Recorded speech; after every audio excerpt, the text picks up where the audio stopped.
Hey folks, it's your man Manny, and I apologize for the sound of the weed whacker in the background, but I wanted to take this chance to make a video for my clients here and for anybody out there who has a high drive or a high energy dog.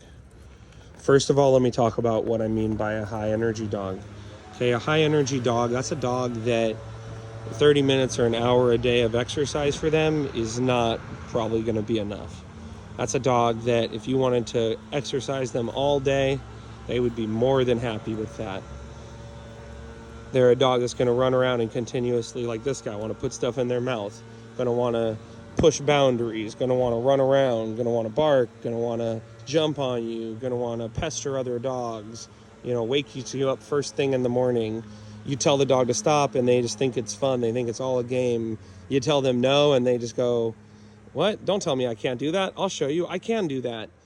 That's a high energy, high drive dog. These dogs were designed for working on ranches, or working perhaps in some form that required a high energy output, maybe hunting.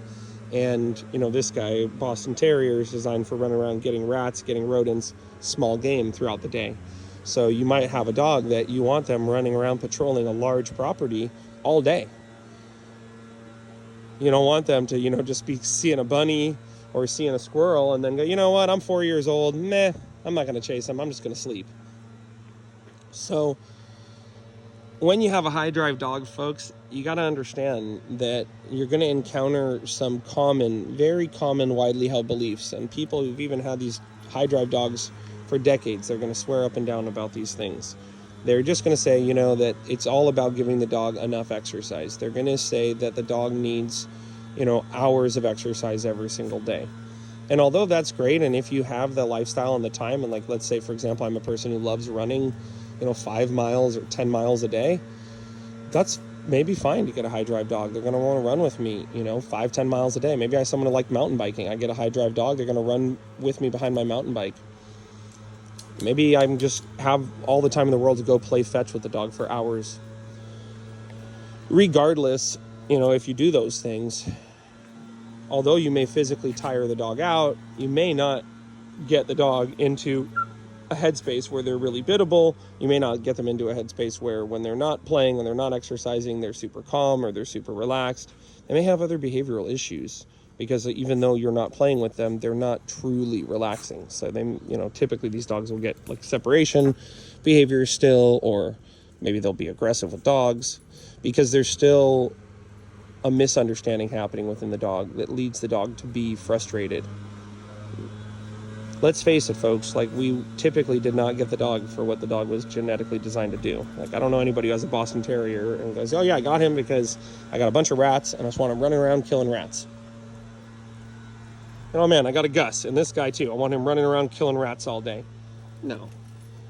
If anything, we got these dogs to be companion animals, to be our friends, to be our buddies, which is great, And so the question is, Eric, you tell me don't exercise these dogs ungodly amounts. Well, what am I supposed to do? Well, folks, I'm telling you right now, what it's all about is it's about learning how to structure things with the dog. Learning how to make it very clear with the dog, when it is time to get excited, when it is time to go into that crazy mode, and when it's time to calm down and be relaxed. Now, that can be done in a variety of ways. One of the ways is by structuring gameplay with your dog, and being clear. Hey, man, do you want to play? You play with the dog. And then when you're done playing, you go, okay, we're all done. You calm down with them, and then you leave.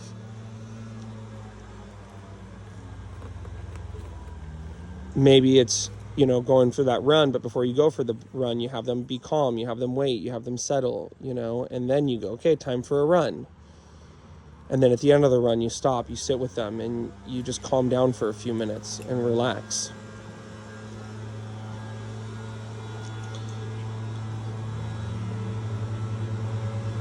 Maybe when they're at the dog park, you don't have them all crazy in the car. They're calm in the car when you show up to the dog park. They're relaxed in the car when they show up to the dog park. You're teaching them, in order to get excited and go crazy, they have to be relaxed first.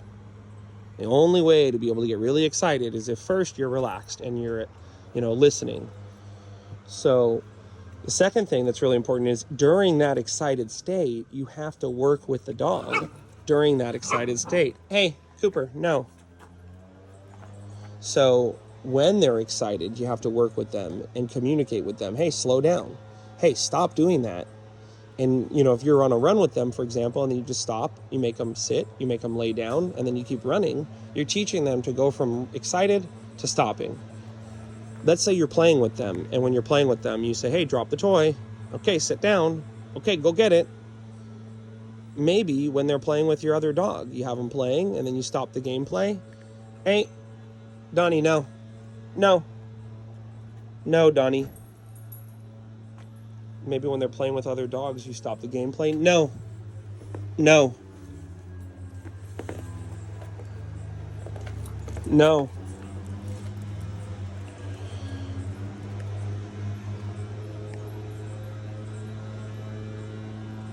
You stop the game when they're playing with other dogs, and then you start playing with them again.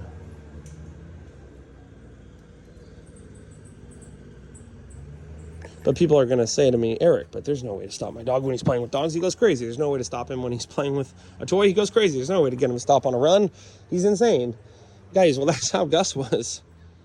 That's how Gus was not that long ago. He was crazy. We had to train him. This little guy's got a harness on. Folks, the harness is, if you got a high drive dog, the harness is for when the dog's going, Donnie, no, no. No. The harness is for when the dog is going crazy. The harness allows the dog to go crazy. It allows the dog to pull like a maniac. So you have to use some sort of leash. You have to use some sort of training collar to get the dog to calm down.